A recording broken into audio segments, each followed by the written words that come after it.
ನಾವು ನಮ್ಮನ್ನು ಅರ್ಥ ಮಾಡ್ಕೊಳ್ಳೋದಕ್ಕೆ ಯಾವತ್ತಾದರೂ ನಮ್ಮ ಮನಸ್ಸಿನ ಜೊತೆ ನಾವು ಮಾತಾಡಿದರೆ ನಮಗೆ ನಾವೇ ಅರ್ಥ ಮಾಡ್ಕೊಳ್ಳೋಕ್ಕೆ ಸಾಧ್ಯ ಆಗುತ್ತೆ.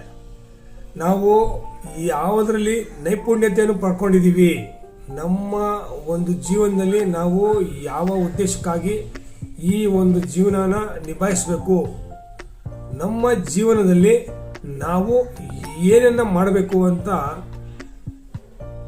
ಯಾವತ್ತಾದರೂ ಒಂದು ಸತಿ ಯೋಚನೆ ಮಾಡಿದ್ರೆ ನಮ್ಮ ಸಬ್ಕಾನ್ಷಿಯಸ್ 100% ಅದಕ್ಕೆ ಉತ್ತರ ಕೊಡುತ್ತೆ. ಉದಾಹರಣೆಗಳಿಗೆ, ನಮ್ಮ ಜೀವನದಲ್ಲಿ ನಾವು ಸಣ್ಣ ಬಾಲ್ಯಾವಸ್ಥೆಯಲ್ಲಿ ಏನೇನು ಆಟ ಆಡಿರ್ತೀವೋ, ಅದರಲ್ಲಿ ಯಾವುದರಲ್ಲಿ ನಾವು ತುಂಬ ಆಸಕ್ತಿ ಕೊಟ್ಟಿದ್ದೀವೋ ಆ ಒಂದು ವಿಚಾರವನ್ನು ಯೋಚನೆ ಮಾಡಿದಾಗ ನಮ್ಮ ಡೆವಲಪ್ಮೆಂಟ್ಗೆ ಅದೇ ಒಂದು ಬುನಾದಿಯಾಗಿರುತ್ತೆ.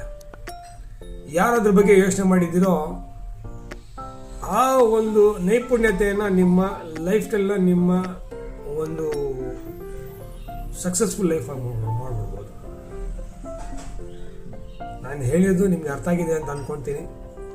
ನಮಸ್ಕಾರ, ಜೈ ಹಿಂದ್.